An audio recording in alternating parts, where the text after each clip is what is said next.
கர்த்தருடைய நல்ல நாமத்துக்கு தோத்திரமும் துதியும் கனமும் மகிமையும் இன்றும் என்றும் சதா காலமும் உண்டாவதாக.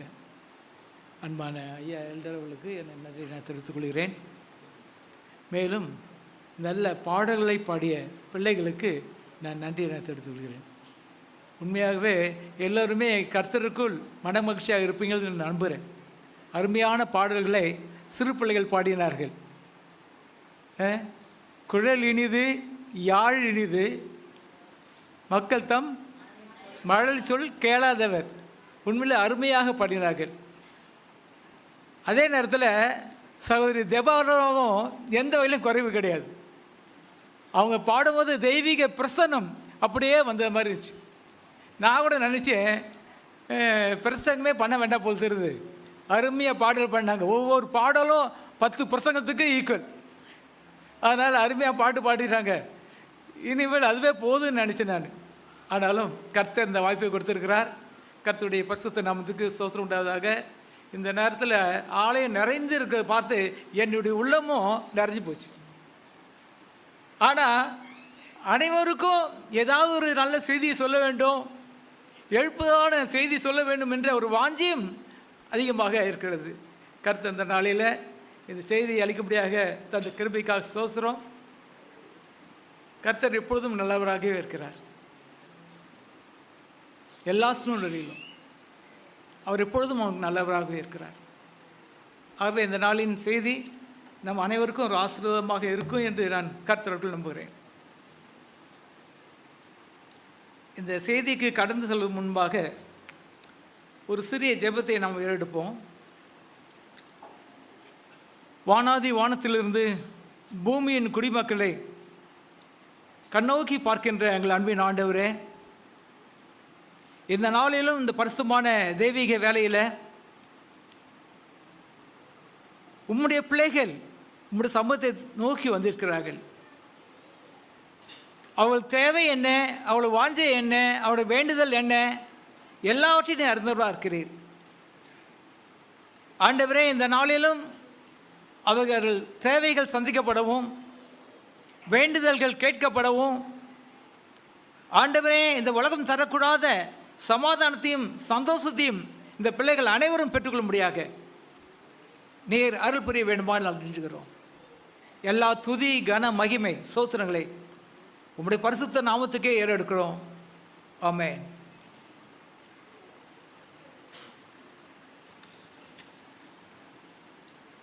ஆயிரத்தி 1914 ஆண்டு ஒரு டிராவலர் கைடு,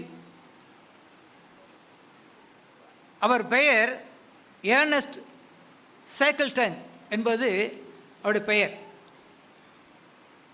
அவருடைய வாழ்க்கையில் அநேக நாட்களாக ஒரு வாஞ்சி இருந்தது. அவர் ஒரு வழிகாட்டியாக இருந்தபடியால் எதையாகிலும் வாழ்க்கையில் அச்சீவ் பண்ணணும் என்ற ஒரு வாஞ்சை அவருடைய உள்ளத்தில் இருந்தது. ஆகவே அவர் என்ன நினைத்தார், ஒரு நாள் இந்த அண்டார்டிகா என்று சொல்லக்கூடிய தெற்கு முனையத்தை எட்ட வேண்டும், அங்கு செல்ல வேண்டும் என்ற ஒரு வாஞ்சை அவருடைய உள்ளத்தில் இருந்தது. ஆனால் அது ஒரு ஆபத்தான ஒரு பகுதி, எப்பொழுதும் பனி கட்டிகளால் சூழப்பட்ட ஒரு இடம். ஆகவே அங்கு செல்வது சற்று கடினம்தான். ஆனாலும் ஒரு வாஞ்சை அவருடைய உள்ளத்தில் இருந்தது. எப்படி ஆகிலும் அந்த பகுதியில் உள்ள எலிஃபண்ட் ஐலண்ட் நான் அங்கு போக வேண்டும் என்ற ஒரு வாஞ்சையை மேலுக்கு மேல் அது ஓங்கி நிற்க, ஒரு நாள் அந்த பயணத்தை அவர் மேற்கொண்டார்.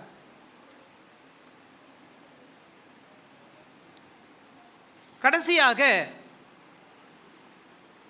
அவர் கப்பலில் ஏறி அந்த இடத்துக்கு நான் செல்ல வேண்டும், ஒரு சின்ன படகு, அந்த இடத்துக்கு நாம் செல்ல வேண்டும் என்ற ஒரு வாஞ்சையோடு அவர் செல்கிறார். அவர் சென்ற நேரத்தில் நிறைய பனிக்கட்டிகள் சூழ்ந்து அங்கங்கே இருந்தபடியால் மிகவும் கடினமாக இருந்தது என்று சொல்கிறார்.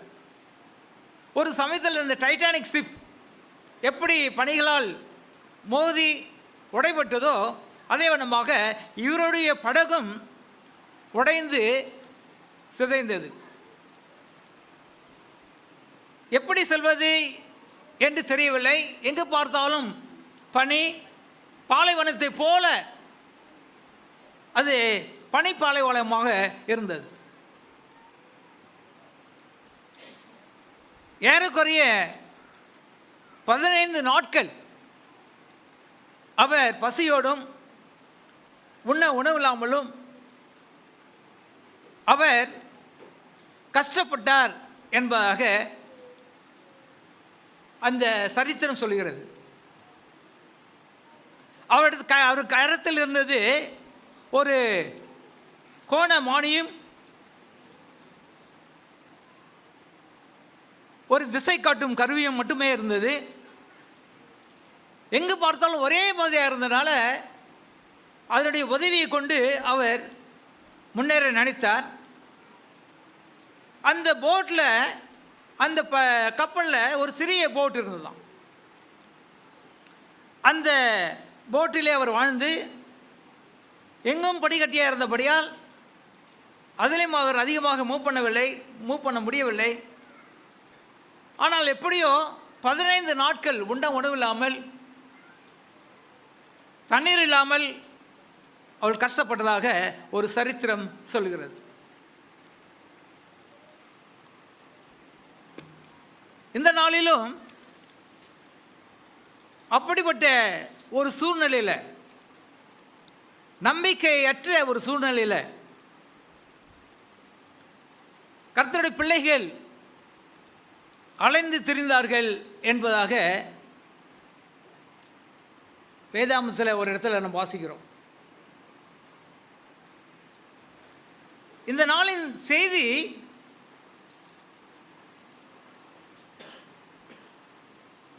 எசேக்கியேல் 37வது அதிகாரம் 11ஆம் வசனத்தின் பின்பகுதியில் இருந்து எடுக்கப்பட்டதாக இருக்கிறது. அதில் என்ன பார்க்குறோம்? இதோ அவர்கள் எங்கள் எலும்புகள் வளர்ந்து போயிற்று, எங்களுடைய எலும்புகள் வளர்ந்து போயிற்று, எங்களுடைய நம்பிக்கை அற்று போயிற்று.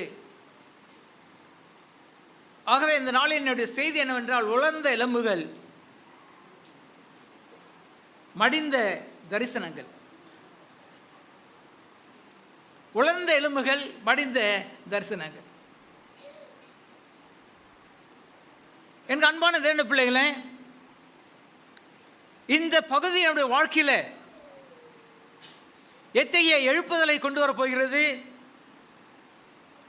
எத்தகைய நம்பிக்கை என்னுடைய வாழ்க்கையில் உருவாக்கப் போகிறது என்பதை ஆவியானவர் இந்த நாளில் இதை சிந்திக்கும் போது, தியானிக்கும் போது நமக்கு வெளிப்படுத்த வேண்டும் என்று உண்மையாகவே அது என்னுடைய வாஞ்சையாக இருக்கிறது.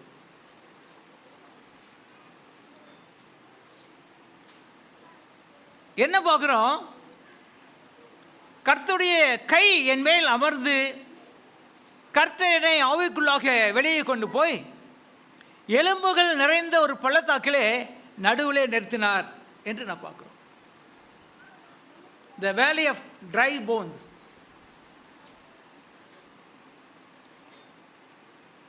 உயிரற்ற சிதைந்த எலும்புகள் அங்குமுங்கமாக இருந்தது. அது திரளாய் காணப்பட்டது.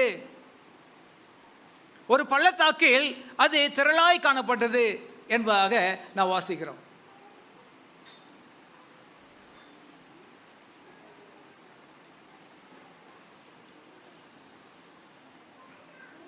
கிறிஸ்துவுக்கு முன்பாக 586 பாபிலோனியர்கள் எருசலேமை அழித்தார்கள். இதனுடைய சரித்திரத்தை 2 ராஜாக்களை நாம் வாசிக்க முடியும். ஏன் இந்த யுத்தம் வந்தது? கர்த்தருடைய பிள்ளைகள் ஏன் ஒரு உலர்ந்த எலும்புகளைப் போல காணப்பட்டார்கள்? அவருடைய நம்பிக்கை ஏன் மடிந்த நிலைமையில், செத்து போன நிலைமையில் இருந்தது என்பதை நான் பார்த்தோம் என்றால், 2 ராஜாக்கள் 24ஆம் அதிகாரம் 36லிருந்து அநேக வசனங்களை நாம் வாசிக்க முடியும். நான் ஒன்று வாசிக்கிறேன். 36ஆம் அதிகாரம். யோயாக்கீம் ராஜாவாகிற போது 25 வயதாக இருந்தது.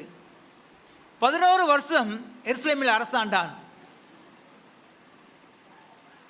37ஆம் வசனத்தில் பார்க்குறோம், அவன் தன் பிதாக்கள் செய்தபடியெல்லாம் கர்த்தரின் பார்வைக்கு பொல்லாப்பானதை செய்தான். ஆண்டவர் முதலாவதாக ராஜாவாக ஆகும்போது சொன்னார், நான் உங்கள் ராஜாவாக இருப்பேன். ஆனால் அவங்க சொன்னாங்க, இல்லை, மற்ற தேசத்தாரை போல எங்களுக்கு ஒரு ராஜா வேணும், அவன் எங்களை ஆட்சி செய்யணும் என்று விரும்பினார்கள். ஆனால் ஆண்டவர் சொன்னார், அவர்கள் ராஜாக்கள் வந்தால் அவங்க ரொம்ப சுயநலமாக இருப்பாங்க, உங்கள் பெண்களை அவங்க எடுத்துக்குவாங்க, உங்கள் பிள்ளைகளை அடிமையாக்குவாங்க என்று சொன்னார்கள். ஆனாலும் இந்த ஜனங்கள் தங்களுக்கு ஒரு ராஜா வேண்டும் என்று வேண்டிக் கொண்டார்கள். அவைத்தான் அங்கு சவுல் ராஜாவே ஆண்டவர் தந்தார். அதன் பின்பு தாவீது வந்தார், அநேக ராஜாக்கள் வந்தார்கள். நாளடைவில் இந்த ராஜாக்கள் ஒவ்வொருவரும் கர்த்தருடைய பிள்ளைகளை, ஆண்டவருடைய பிள்ளைகளை ஒரு தப்பிதமான வழிக்கு எடுத்து சென்றார்கள் என்று பார்க்கிறோம். கர்த்தரின் பார்வைக்கு பொல்லாப்பானதை செய்தார்கள். ஆகவே ஆக்கினை தீர்ப்பு அவர்கள் மேல் வந்தது.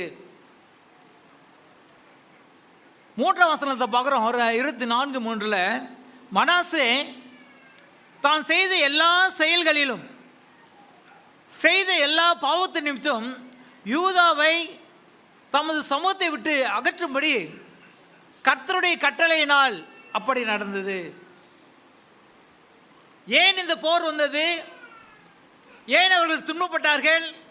ஏன் அவர்கள் கஷ்டப்பட்டார்கள் என்றால், அவர்கள் எல்லா மற்ற மக்களை காட்டிலும் அவர்கள் மிகவும் பாவம் செய்ததுனால கர்த்தருடைய கட்டளையினால் அப்படி நடந்தது என்று பார்க்கிறோம்.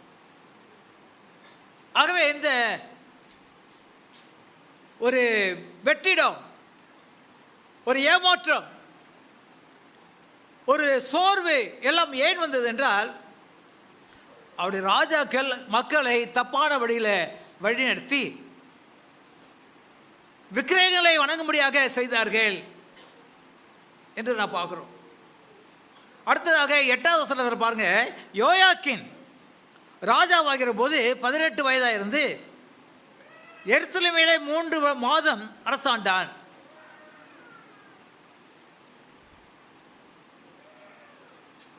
9வது வசனம், அவன் தன் தகப்பன் செய்தபடியெல்லாம் கர்த்தருடைய பார்வைக்கு பொல்லாப்பானதை செய்தான்.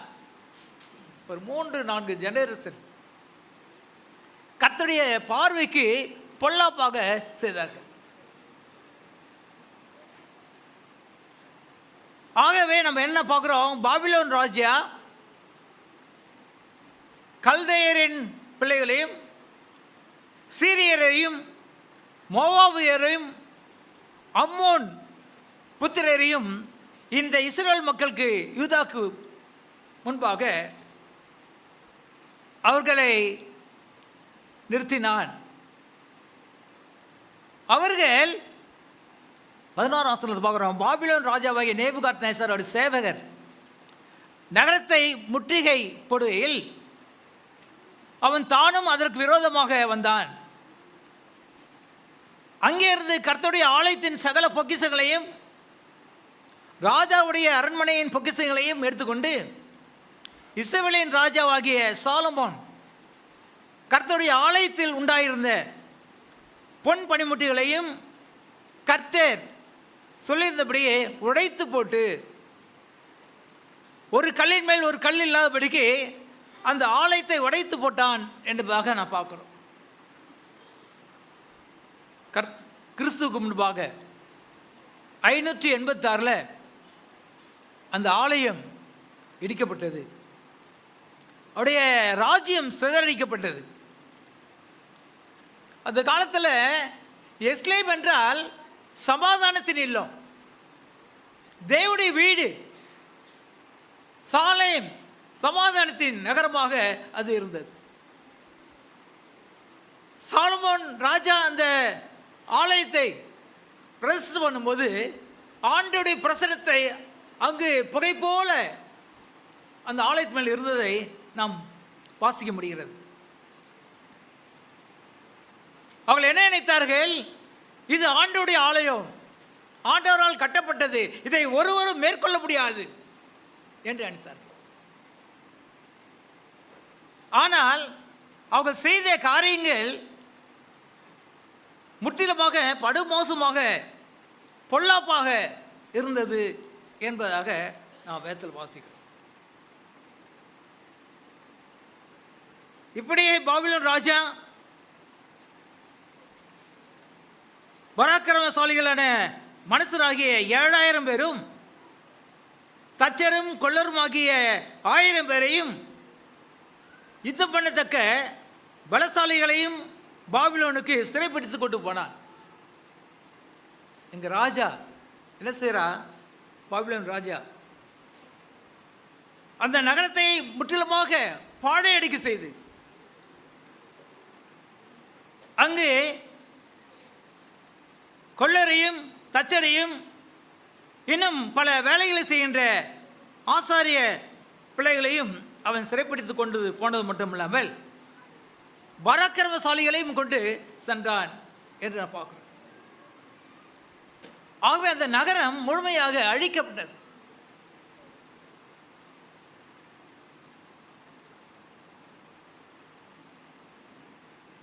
யோயாக்கீம் செய்தபடியெல்லாம் அவனும் கர்த்தருடைய பார்வைக்கு பொல்லாப்பானதை செய்தான். எஸ்லேமையும் யூதாவையும் கர்த்தர் தம் சமூகத்தை விட்டு அகற்றி தீர்மானவும் அவர்கள் மேலுள்ள அவருடைய கோபத்தினால் இப்படி நடந்ததும் அல்லாமல் சிதேக்கியா பாபிலோனுக்கு முன்பாக அவன் கைது செய்து கொண்டு செல்லப்பட்டான். அவன் என் கண்மான தேவனுடைய பிள்ளைகளை இங்கே என்ன பார்க்குறோம்? கர்த்தருடைய வார்த்தைகளின்படி நடக்கும்போது அவளுக்கு ஒரு பிரச்சனை இல்லை. கர்த்தர் அவளுக்காக யுத்தம் செய்தார் அநேக வேளைகளில். யோசியா ராஜா அரசாண்ட போது ஆண்டவர் அவருடைய சமண சேனையை அனுப்பி அவளை பாதுகாத்ததை நாம் பார்க்கிறோம். எசேக்கியா ராஜா ஆட்சி செய்த போது அப்போது அவர் பரலோகத்தின் சேனையை இறக்கி பகைவருக்கு முன்பாக அவர் வெற்றியை நிலைநாட்டினார் என்று நான் பார்க்கிறோம். ஆனால் இப்பொழுது இந்த மக்கள் ஆண்டவருடைய பார்வைக்கு பொல்லாப்பானதை செய்தபடியால், விக்கிரகங்களை தன்னுடைய வாழ்க்கையில் கொண்டு வந்தபடியால் ஆண்டவருடைய கரம் அங்கு எடுத்துக்கொள்ளப்படும். ஆண்டவர் அவர்களை பாதுகாத்து வந்தார். எப்படியெல்லாம் பாதுகாத்து வந்தார் என்று நாம் அறிவோம். இஸ்ரேல் மக்கள் வனாந்தரத்தில் வரும்போதும் சரி, அவர்கள் ஆட்சி செய்யும் போதும் சரி, அற்புதங்களையும் அதிசயங்களையும் நடத்தி ஆண்டவர் தம்முடைய ராஜ்யத்தை ஸ்தாபித்தார். ஆனால் பொல்லா போனதை செய்யும்போது ஆண்டவர் தம்முடைய கரத்தை எடுத்து விட்டார். இதுவரையிலும் பாதுகாப்பை உணர்ந்தவர்கள் இந்த நாளில் பாதுகாப்பை அற்ற பிள்ளைகளாக, அவர்கள் கதறராக, என்னுடைய எலும்புகள்லாம் உலர்ந்து போயிற்று, இட் பிகேம் ட்ரை போன்ஸ், எங்களுடைய எலும்புகள்லாம் உலர்ந்து போயிற்று, எங்கள் நம்பிக்கையெல்லாம் சிதறி போனது, ஆண்டவர்களை கைவிட்டார் என்று கதறினார்கள். என் அன்பான தேவனுடைய பிள்ளைகளே, சில நேரத்தில் கர்த்தருடைய வார்த்தைக்கு நாம் கீழ்ப்படியாமல் போது நமக்கு பலவிதமான துன்பங்கள் நம்முடைய வாழ்க்கையில் வருகிறதை நாம் பார்ப்போம்.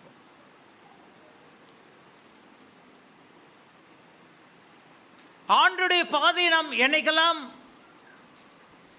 மீறுகிறோமோ அப்பொழுது நம்முடைய வாழ்க்கையில் நன்மையை காட்டிலும் தீமையை அதிகமாய் வருகிறது. ஆசீர்வாதத்துக்கு பதிலாக அது சாபம் மாதிரி ஏற்படுகிறது. ஆகவே நாடு அலக்கழிக்கப்பட்டது, அது முற்றிலுமாக அழிக்கப்பட்டது என்பதாக நான் பார்க்குறோம். இஸ்ரவேல் மக்கள் நம்பிக்கை இழந்து அவர்கள் உலர்ந்து போன எலும்புகளைப் போல தங்கள் வாழ்க்கையில் காணப்பட்ட போது ஆண்டவர் அந்த தேசத்தை குறித்து ஒரு தரிசனத்தை காண்பிக்கிறார். அந்த தரிசனத்தை தான் எசேக்கியேல் 37ஆம் அதிகாரத்தில் நான் பார்க்குறோம். ஆண்டவர் இந்த வேளையில் அவருடைய தீர்க்கதரிசியை கொண்டு ஒரு பள்ளத்தாக்குகள் எலும்புகளால் நிரப்பப்பட்ட ஒரு இடத்தை காட்டினார். அந்த இடம் கெதரோன் என்று சொல்லப்படுகிறது. ஆனால் வேத வல்லுநர்கள் அநேகர் அது மறுத்தாலும் ஆனால் அதுவாக இருக்கப்படலாம் என்று அநேகர் சொல்கிறார்கள். இந்த இடத்துல நிறைய எலும்புகளால் நிறைந்த ஒரு இடம், உலர்ந்த எலும்புகளால் காணப்பட்ட ஒரு இடம். அந்த இடத்துக்கு கொண்டு போயிட்டு அங்கு அந்த தீர்க்கதரிசியை குறித்து அவர் சொல்கிறாரு, இந்த எலும்புகள் உயிரடையுமா என்று அந்த தீர்க்கதரிசியும் கேட்கிறார். அவர் என்னை நோக்கி, மனுபுத்திரனே, இந்த எலும்புகள் உயிரடையுமா என்று கேட்டார். நான் 37ஆவது அதிகாரம் எசேக்கியேல் 2ஆம் வசனத்தை வாசித்து கொண்டிருக்கிறேன். 3ஆம் வசனம். மனுபுத்திரனே, இந்த எலும்புகள் உயிரடையுமா என்று கேட்டார். அதற்கு நான், கர்த்தராகிய ஆண்டவரே, தேவரீர் நீர் அறிவீர் என்றேன். அப்பொழுது அவர் இந்த எலும்புகளை குறித்து தீர்க்க தரிசனம் உரைத்து அவைகளை பார்த்து சொல்ல வேண்டியது என்னவென்றால், உலர்ந்த எலும்புகளே, கர்த்தருடைய வார்த்தையை கேளுங்கள். உலர்ந்த எலும்புகள் கர்த்தருடைய வார்த்தையை கேட்க முடியுமா? அந்த எலும்புக்கு என்ன இருக்கு? சதை இருக்கா? உயிர் இருக்கா? உலர்ந்த எலும்புகள். ஆனால் இங்கு ஆண்டவர் சொல்லுகிறார், அந்த தீர்க்கதரிசியை பார்த்து அந்த எலும்புகளை குறித்து ஒரு தீர்க்கம் சொல்லு. ஆண்டவர் சொன்னால் செய்யாமல் இருக்க முடியுமா? சில நேரத்தில் நமக்கு ரியாலிட்டி, நமக்கு பல வார்த்தை இருந்தாலும் ஆண்டவர் சொன்னார் நாம் செய்தால் அதில் ஆசீர்வாதம் இருக்கு. பேதுரு என்ன சொன்னான்? ஆண்டவரே, முழுதும் நான் மீன் பிடிச்சேன், ஒரு மீனும் கிடைக்கல. இத்தனைக்கு அவர் யார்? பெரிய expert, is doctorate in fishing work என்று சொன்னால் மிகையாகாது. முழுதும் நான் வலை போட்டு மீன் பிடித்தேன், ஆனால் ஒரு மீன் கிடைக்கல. ஆனால் ஆண்டவர் சொல்கிறாரு, நீ போய் இந்த வலைபுறத்தில் போடு சொன்ன மாத்திரத்தில் போய் போட்டான். ஆனால் அப்போ மட்டும் எதுக்கு, எப்படி அந்த படகு நிரப்பத்தக்கதாக மீன் கிடைத்தது? ஆண்டவர் எதை சொன்னாரோ அதை நாம் செய்ய வேண்டும். இந்த ஜனங்கள் ஆண்டவரை மறந்து விட்டார்கள். இந்த ஜனங்கள் ஆண்டவரை கைவிட்டு விட்டார்கள். ஆகவே ஆண்டவர் அவளுக்கு ஒரு பாடத்தை கற்பிக்க வேண்டும். ஆண்டவர் அன்புள்ளவர், அவர் நம்மை நேசிக்கிறார், நம்மை பாதுகாக்கிறார், நம்மை கைவிடாத தேவன். ஆனால் அதற்காக நாம் நம்முடைய விருப்பப்படி சென்று கொண்டே இருந்தால் ஆண்டவர் ஹெல்ப் பண்ண முடியுமா? முடியாது. ஆகவே ஆண்டவர் இந்த ஜனங்களை நேசிக்கிறார். ஆனாலும் அவருடைய காருண்யம் அங்கு முற்றிலுமாக மறக்கப்படவில்லை. மாறாக அந்த ஜனங்களை குறித்து ஆண்டவர் இங்கு ஒரு தீர்க்கதரிசனம் சொல்கிறார். அங்கு இது எசேக்கியேல் தீர்க்கதரிசி என்ன சொல்றாரு? எனக்கு கட்டளையிட்டபடியே, 7வது வசனம், எனக்கு கட்டளையிட்டபடியே நான் தீர்க்க தரிசனம் உரைத்தேன். நான் தீர்க்கதரிசனம் உரைக்கையில் ஒரு இரைச்சல் உண்டாயிற்று. இதோ அசைவு உண்டாகி ஒவ்வொரு எலும்பும் தன் தன் எலும்போடு சேர்ந்து கொண்டது. நான் நினச்சேன், இந்த எலும்பு எப்படி ஆண்டோட சத்தத்தை கேட்டுக்கும்? காற்றும் கடலும் ஆண்டோட சத்தத்தை கேட்கும் என்றால், காற்றும் கடலும் ஆண்டோட சத்தத்தை கேட்கும் என்றால் ஏன் அந்த எலும்பு கேட்காது? அதாவது அதிசயமான காரியங்களை செய்கிறவர் ஆண்டவர். 100 வயசுல எனக்கு குழந்தை பிறக்குமோ, அல்லது 90 வயசுல எனக்கு குழந்தை பிறக்குமோ என்று யார் கேட்டா? ஆபிரகாம் மனைவி. ஆண்டுடைய தூதன் சொல்லுகிறார், கர்த்தரால் செய்யக்கூடாத அதிசயமான காரியம் உண்டோ? என் அன்பான பிள்ளைகளே, உங்களுடைய வாழ்க்கையில் கூட அநேக விதமான இந்த உலர்ந்த என்புகளை போல சில காரியங்கள் தென்படலாம். அநேக வருடங்களாக சில காரியங்களுக்காக நீ ஜெபித்து கொண்டிருக்கலாம். அநேக சூழ்நிலைகளில் கைவிடப்பட்ட ஒரு சூழ்நிலை நீங்கள் இருக்கலாம். வாழ்க்கையில் விரக்தி, வேதனை, தேவைகள் அதிகம். ஆமாம், உங்களுடைய வாழ்க்கையை ஆண்டவர் நிலைத்திட முடியுமா? உங்கள் வாழ்க்கையில் ஒரு அற்புதத்தை நிகழ்த்த முடியுமா? ஒரு கதையை நான் வாசித்து கொண்டிருந்தேன். அந்த சகோதரி மரண படுக்கையில் படுத்து கொண்டிருந்தாங்க. மரண படுக்கையில் படுத்திருந்தாங்க. அப்பொழுது த லாஸ்ட் ஹோப் என்று சொல்வார்கள், கடைசி நம்பிக்கை. டாக்டர்கள் கைவிட்டுட்டாங்க. she is counting for the death, counting the minute. ஒவ்வொரு நிமிஷமாக அங்கு மரணத்தை எதிர்கொண்டிருந்தார். அந்த சூழ்நிலையில் அவள் சொன்ன ஒரே ஒரு வார்த்தை, Lord help me, Lord help me. ஆண்டவரே என்னை காப்பாற்றும், உதவி செய்யும். ஒரு வார்த்தை தான். ஆண்டவர் பெரிய பெரிய பிரசங்கெல்லாம் கேட்கணும் பிரியப்படுறதில்லை. உங்களுடைய வேண்டுதல் ஆளுங்கள் என்னவாக இருந்தாலும் கேட்கிறாரு. ஆனால் சில நேரத்தில் தி smallest prayer, Lord you help me, அந்த ஒரு வார்த்தை மட்டும் அவங்க சொல்லிட்டு ஜெபம் செய்தாங்க. சீஸ் டெத் பெட், மரணம் எப்பொழுதாகிலும் நிறைவேறும் என்று டாக்டர் சொல்லிவிட்டார்கள். அந்த சூழ்நிலையில் இது உண்மையான கதை. அது ஒருவேளை பெயர், அந்த சூழ்நிலைகள் ஒருவேளை என்னால் சொல்ல முடியாமல் இருக்கலாம், ஆனால் உண்மையாக நடந்த கதை. ஆனால் ஒரு கதை எனக்கு தெரியும். ஜானி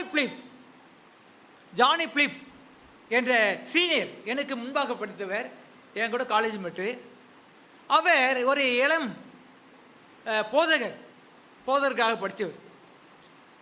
அவருக்கு தலையில் ஒரு நாடில்ஸ், ஒரு கட்டி இருந்தது. அவருக்கு அவங்க சகோதரி சிஎம்சியில் வெளியில் டாக்டராக இருந்தாங்க. அவங்களும் டாக்டரு. அதே நேரத்தில் அவர் சகோதரியுடைய கணவனாரும் டாக்டர். 2 பேரும் சிஎம்சியில் இருக்காங்க. அந்த நபர் எனக்கு மிகவும் பரிச்சயமானவர். ஏன்னா அவரும் தியாலஜி படித்தார், நானும் படித்தேன். அந்த சூழ்நிலையில் நாங்கள் இருக்கும்போது அவருக்கு இந்த கட்டி வந்த உடனே அவருக்கு ஒரே விரக்தி வாழ்க்கையில். ஆண்டவரே எனக்கு ஏன் இந்த சூழ்நிலை? சில நேரம் நானும் அப்படி கேட்டிருக்கேன், ஆண்டவரே ஏன்? வேதாந்தத்தில் கூட அநேக முன்னுதாரணங்களை பார்க்குறோம். யோபுக்கு இருந்துச்சு, ஆண்டவரே எனக்கு ஏன் இந்த சோதனை? யோனாவுக்கு வந்துச்சு, ஆண்டவரே எனக்கு ஏன் இந்த சோதனை? நான் மரித்து போவது நலமாக இருக்கும். அநேக சூழ்நிலை எல்லோருக்கும் சூழ்நிலை வரும். அப்பொழுது இந்த தம்பிக்கு நிச்சயமாக ஆப்ரேஷன் செய்ய வேண்டும், அது ஒரு ஆபத்தான ஆப்ரேஷன் என்பதை எல்லாம் சொன்னார்கள். அந்த நேரத்தில் இந்த சகோதரி ஜெபம், இது ஒரு மேகசினில் வந்துச்சு இந்த ஸ்டோரி. அந்த சகோதரி ஜெபம், Lord why should I die, Lord why should I die. ஆண்டவரே நான் உம்முடைய ஊழியத்துக்காக வந்திருக்கேன், உமக்காக ஊழியம் செய்ய வேண்டும் என்று வந்திருக்கிறேன், எனக்கு ஏன் இந்த சோதனை? சில நேரத்தில் some questions are not answered. சில வேளைகளில் சில வார்த்தைகள் நமக்கு உடனே பதில் கிடைப்பதில்லை. ஆனால் ஒன்று மட்டும் எனக்கு தெரியும், கர்த்தர் இப்போதும் நல்லவராகவே இருக்கிறார். ஒருவேளை இந்த ஞானத்துக்கு, இந்த அறிவுக்கு அது எட்டாமல் இருக்கலாம், அந்த மூளைக்கு எட்டாமல் இருக்கலாம், பட் காட் நோஸ். கர்த்தரை நேசிக்கிற பிள்ளைகள் சகலமும் நன்மைக்கு எதுவாக நடக்கிறது. அதை நான் விசுவாசிக்கிறேன். ஆனால் இந்த சகோதரர், Lord why should I die என்று கேட்ட மாத்திர அவர் கேட்டுவிட்டு இருந்தார். பின்பாக அடுத்த மாதத்தில் தான் ஆப்ரேஷன் பண்ண போகிறாங்க, அதே வெள்ளூர் சிஎம்சியில். அங்கே போன உடனே அங்கிருந்த டாக்டருக்கெல்லாம் ஒரே ஆச்சரியம். என்ன ஆச்சரியம்ன்றான், அந்த இடத்துல கட்டி இருந்ததா என்று அவளை கேட்க முடியாத ஒரு சூழ்நிலை. கட்டி எதுவும் இல்லை.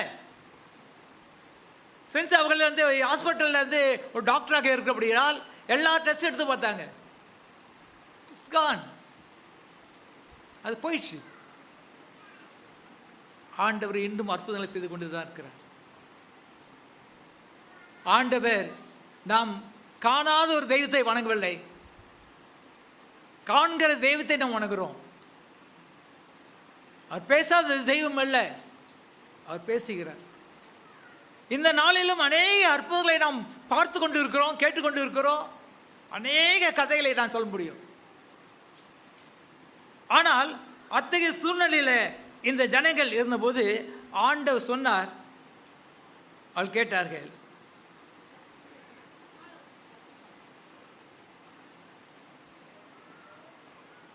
எசேக்கியேல் வார்த்தையில் சொன்னார், அந்த எலும்பெல்லாம் ஒன்று சேர்ந்தது, நரம்புகள், சதை, தோல் எல்லாம் அந்த சரீரத்தை மூடியது.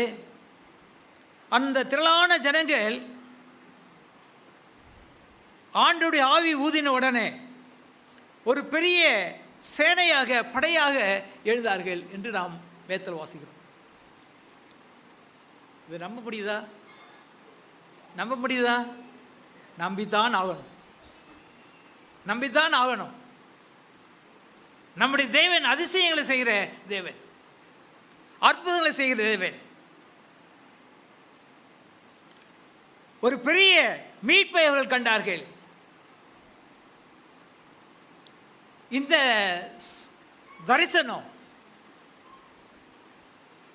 ஒரு திருகதர்சனமாகவும் சொல்லலாம், ஒரு சரித்திரமாகவும் சொல்லலாம்.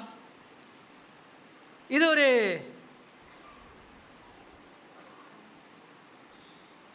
வருங்காலத்துக்கும் நிகழ்காலத்துக்கும் எதிர்காலத்துக்கும் ஏற்ற ஒரு வாக்குத்தத்தமாக இருக்கிறது. இந்த ஜனங்கள் மீண்டுமாக உயிரூட்டப்பட்டார்கள்.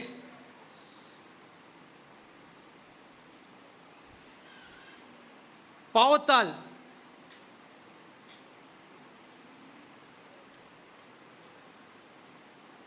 அடிமைப்பட்டிருந்த மனிதனை தேவ ஆவியானவர் உயிர்ப்பிக்கிறார். இது அந்த நாளில் மட்டுமல்ல, இந்த நாளிலும் ஆண்டவரை நோக்கி, ஆண்டவரே நான் கைவிடப்பட்ட சூழ்நிலையில் இருக்கேன், ஆண்டவரே என்னுடைய வாழ்க்கை ஒரு உலர்ந்த எலும்புகளை போல இருக்கிறது, ஆண்டவரே என்னுடைய வாழ்க்கை ஒரு நம்பிக்கையற்ற ஹோப்லெஸ் லைஃப், நம்பிக்கையற்ற சூழ்நிலையில் இருக்கிறேன் என்று நீங்கள் நினைத்தால் ஆண்டவரை பற்றிக் கொள்ளுங்கள். உங்கள் தோல்விகளை ஆண்டவர் சமூகத்தில் ஒப்படையுங்கள்.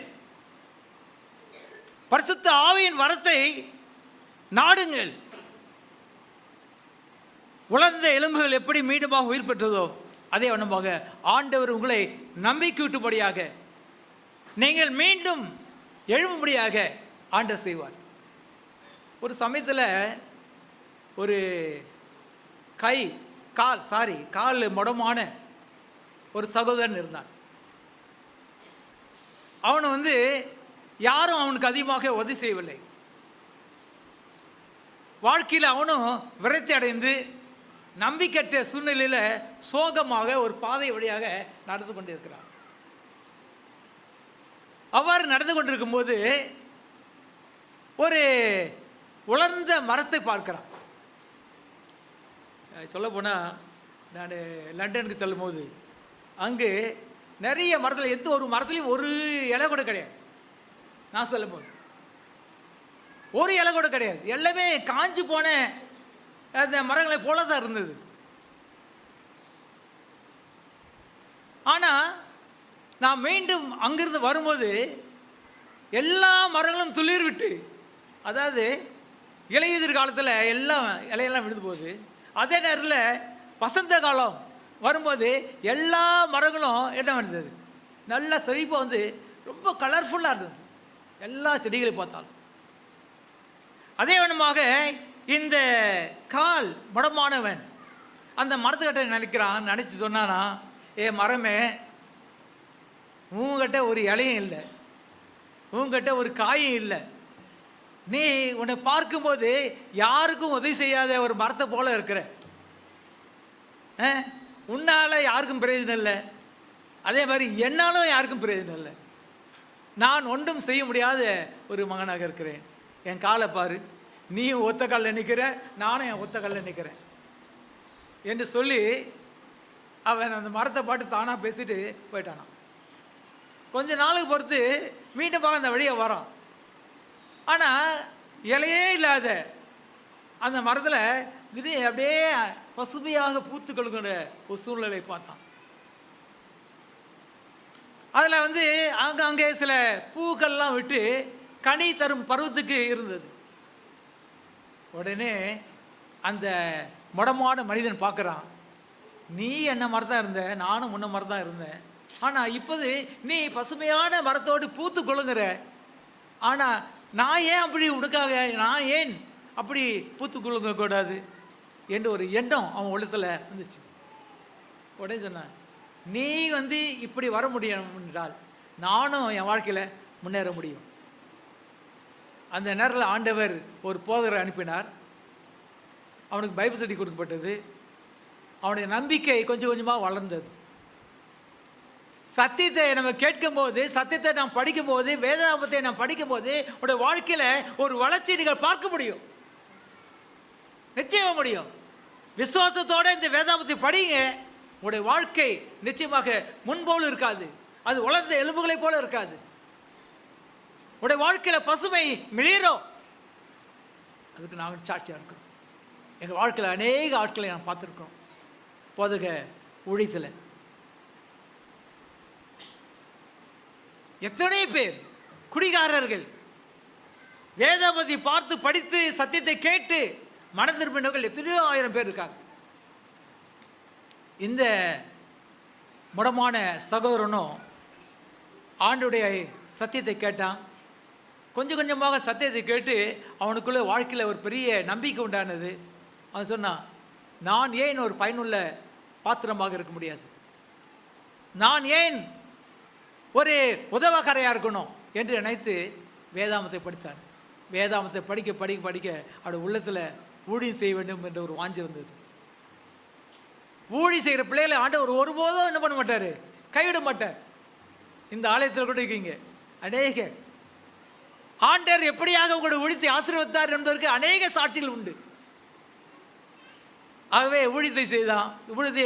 ஊழியத்துக்காக படிக்க வேண்டும் ஒரு வாஞ்சி வந்துச்சு. உடனே அந்த போதகரவனை ஒரு பைபிள் காலேஜில் சேர்த்தார். கடைசியில் சரித்திரம் சொல்லுகிறது, அவன் ஒரு பெரிய போதராகி தன்னுடைய சாட்சியின் மூலமாக அநேகரை சத்தியத்துக்குள் கொண்டு வந்தான் என்று நான் வாசித்தேன். ஆகவே என் கண்மான தேர்ந்த பிள்ளைகளே, உங்களுடைய வாழ்க்கையில் பாவத்தால் நீங்கள் கட்டப்பட்டவர்களாக இருந்தாலும் சரி, ஆண்டவரை நோக்கி நீங்கள் கதறும் போது ஆண்டவர் உங்களுடைய வாழ்க்கையில் ஒரு உயிர்த்தெழுதலை தருகிறார். சொல்லப்போனால் அந்த தீர்க்கதரிசனம் 3 விதமான ஒரு அப்ளிகேஷன், முப்பரிமாண தீர்க்கதரிசனம் என்று சொல்லப்படுகிறது. முப்பரிமாண தீர்க்கதரிசனம் அந்த காலத்தில் இஸ்ரவேல் மக்கள் எப்படி இருந்தார்கள் அதை குறித்து சொல்லப்படுகிறது. பாவம் எத்தகைய கொடியது, எத்தகைய அடிமையாக்குகிறது, நம்மை எப்படி வெறுமையாக்குகிறது என்பதை பற்றி சொல்கிறது. அது மட்டுமல்ல, கிறிஸ்துவின் உயிர்த்தெழுதலை நமக்கும் நம்பிக்கையூட்டும் வசனமாக இருக்கிறது. ஆண்டவர் உலர்ந்த எலும்புகளை உயிரோடு எழுப்புவார் என்றால் கர்த்தருக்குள் மரித்தவர்களை ஆண்டவர் எழுப்ப மாட்டாரா? எழுப்ப மாட்டாரா? என் கண்டுபான தேவனுடைய பிள்ளைகளை, கடைசியில் என் மனைவி இறக்கும் போது ஒரு வார்த்தை சொன்னாங்க. அது இன்றைக்கும் என் வாழ்க்கையில் அது மறக்க முடியாது. ஆண்டவர் அவளுக்கு வந்து வியாதியில் ஒரு முழுமையாக ஆண்டவருடைய அன்பை பெறும்படியாக செய்தார். அந்த வியாதியில் இருக்கும்போது அவர் தன்னுடைய பாவத்தை எல்லாம் அறிக்கை செய்ய முடியாத ஒரு சூழ்நிலை ஏற்படுத்தியிருந்தார். சில நேரத்துக்கு சிலருக்கு அப்படி கிடைக்காது. சில நேரத்தில் ஆக்சிடெண்ட்டில் மறைஞ்சு போகிறாங்க, தன்னுடைய பாவத்தை அவங்களுக்கு அறிக்கை செய்யாமலே இறந்து போகிறாங்க. ஆனால் இந்த சகோதரி தன்னுடைய பாவத்தை முற்றிலுமாக அறிக்கை செய்து அவங்க சொன்னாங்க, மறிக்கும் போது நாங்கள் நிச்சயமாக பரலோகத்துக்கு போகணுன்ற நம்பிக்கை எனக்கு இருக்குது. ஆனால் நீங்கள் எல்லோரும் அங்கே இருக்கணும், அதற்கு நீங்கள் ஆயத்தம் பண்ணணும். நீங்கள் எல்லோரும் இருக்கணும், குடும்பத்தின் பிள்ளைகள் அனைவரும் இருக்க வேண்டும்.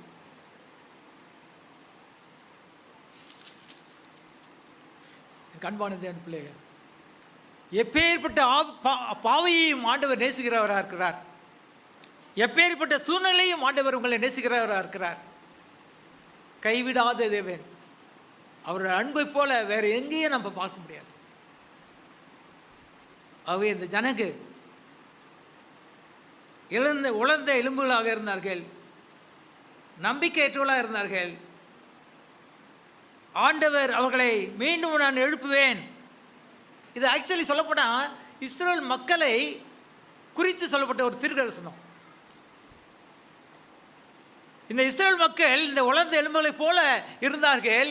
மீண்டுமாக அவருடைய வாழ்க்கையில் ஒரு உயிர்த்தெழுதல் காணப்பட்டது. மீண்டுமாக உயிர்த்தெழுந்த இந்த எலும்புகள் எப்படி உயிர்த்தெழுந்து ஒரு மகா பெரிய சிலையாக மாறியதோ அதே வண்ணமாக அவர்களும் தன்னுடைய வாழ்க்கையில் மீண்டுமாக ஆண்டவர் மீண்டுமாக ஒரு உயிர்த்தெழுதலை தந்தார் என்று தான் நாம் சொல்ல வேண்டும். இதோ நான் உங்கள் பிரேத குழிகளிலிருந்து வெளியே வருவோம், உங்களை இஸ்ரவேல் தேசத்துக்கு வரப்பண்ணுவோம் செய்வேன். என் ஆவி உங்களுக்குள் வைப்பேன், நீங்கள் உயிரடைவீர்கள். நான் உங்களை உங்கள் தேசத்தில் வைப்பேன், அப்பொழுது நான் கர்த்தர் என்று அறிந்து கொள்வீர்கள். இதை சொன்னேன், இதை செய்வேன். இந்த வார்த்தை எனக்கு ரொம்ப பிடிக்கும். இதை சொன்னேன், இதை செய்வேன். ஆண்டவர் வாக்கு மாறாதவர். அவர் சொல்லியும் விளம்பியும் செய்யாதிருப்பாரோ? வேதவாசம் சொல்கிறது, அவர் சொல்லியும் அல்லது விளம்பியும் செய்யாதிருப்பாரோ? வாக்கை மாற்றி பேசுகிற மனுஷன் இல்லைங்க, அவர் தேவன், பொய்யுரையாத தேவன். அவர் இந்த நாளில் கூட நீங்கள் அவரை நோக்கி விசுவாசத்தோடு கதறினால், உங்கள் பாவங்கள் எப்பேற்பட்ட பாவியாக இருந்தாலும் சரி. எனக்கு தெரியும், வாழ்க்கையில் ஊழியத்தில் அநேக குடிகாரங்களை மனம் மாற்றிருக்கிறோம், அவங்களோடு பேசியிருக்கிறோம். நான் ஏற்கனவே சொல்லி கூட இருப்பேன்னு நினைக்கிறேன்.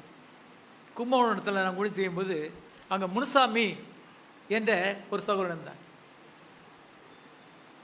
முனிசாமினா அது ஒரு அசுத்த ஆவி. அந்த மனுஷன் அவனுக்கு தான் பேர் முனுசாமி.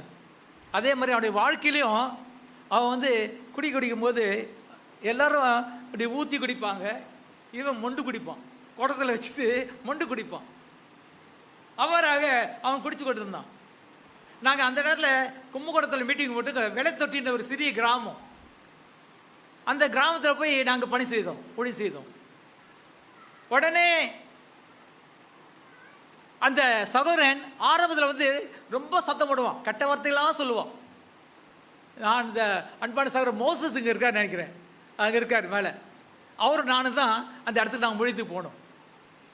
அப்போது அந்த சகோதரனை நாங்கள் சந்தித்து பைபிள் ஸ்டடியெல்லாம் கொடுத்து அவனும் ஆண்டவரை ஏற்றுக்கொண்டான்.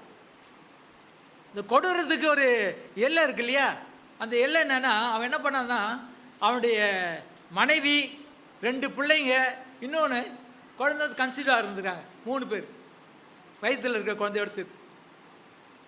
அவன் என்ன பண்ணான், அந்த கொடூரத்துக்கு சான்றாக அந்த வீட்டையே பூட்டி தன்னை மனைவி மக்கள் எல்லாரையும் தீ வச்சுட்டான். தீ எரியுது. ஜனங்கள்லாம் வந்து என்ன பண்ணாங்க, அவனை தீயை அணைச்சிட்டு அவனை அடித்து ஒரு அவனுடைய உணர்வுக்கு கொண்டு வந்தாங்க. ஆனால் அதுக்கு பிறப்பாக சத்தியத்தை கேட்டான். பின்பு அவனோட வாழ்க்கையில் எப்போதும் சோசுரம், ஆண்டவருக்கு சோசுரம், ஹல்லேலூயா என்று சொன்ன ஆரம்பித்தான். அதே வண்ணமாக இந்த காரியமும் அவருக்கு தெரியும், மோசஸ் அவருக்கு தெரியும். நாகர்கோயிலில் ஒரு சௌரன், அவர் 7 மணிக்கு ஒரு தடவை, 10 மணிக்கு ஒரு தடவை, 12 மணிக்கு டைம் டேபிள் போட்டு குடிக்கக்கூடியவர். ஒரு நாளைக்கு 4 தடவை.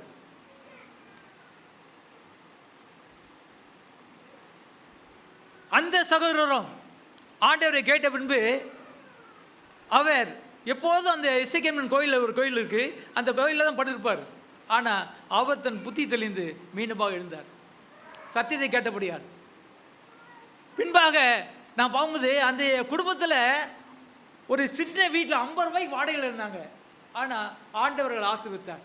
மீண்டுமாக ஒரு சமூகத்தில் ஒரு வளர்ச்சியை தந்தார், நம்பிக்கையை ஊற்றினார். அந்த அம்மா பேர் ராஜம். ஆகவே அத்தகைய குடும்பங்களை அற்புதங்கள் செய்கிறவர் இன்றும் அவர் ஜீவிக்கிறவராக இருக்கிறார். இன்றும் அற்புதங்களை செய்து கொண்டு தான் இருக்கார். ஆகவே நம்முடைய வாழ்க்கையில் நாம் ஆண்டவரிடத்தில் நம்மை அர்ப்பணிப்போம் என்றால், நாம் நம்முடைய நம்பிக்கையை ஆண்டவரிடத்தில் வைப்போம் என்றால், ஏன் நம்முடைய பாவங்களை கூட ஆண்டவருடைய சமூகத்தில் சொல்லுவோம் என்றால், அவர் நம்மை ஆசீர்வதித்து நிறைவேறாத கனவுகளை, ஆன்மீக சோர்வுகளை ஆண்டவர் இன்றும் எடுத்து போட வல்லவராக இருக்கிறார். ஆவியானவர் எப்படி அந்த உலர்ந்த எலும்பின் மேல் ஊதப்பட்டதோ அதே விடமாக ஆவியானவர் இந்த நாளில் நம்மையும் அவர் மீட்புக ஆயத்தமாக இருக்கிறார். இது ஒரு பெரிய வரலாறு. ஆண்டவர் இஸ்ரவேல் தேசத்தை எப்படி மீட்டார் என்ற காரியத்தை சொல்கிறது. இரண்டாவதாக நான் பார்க்கும்போது, ஆண்டவர் உலர்ந்த எலும்புகளை எழுப்பக்கூடும் என்றால் கர்த்தருக்குள் மரித்தவர்களை ஆண்டவர் நிச்சயமாக எழுப்புவார் என்ற நம்பிக்கையை நமக்கு தருகிறது.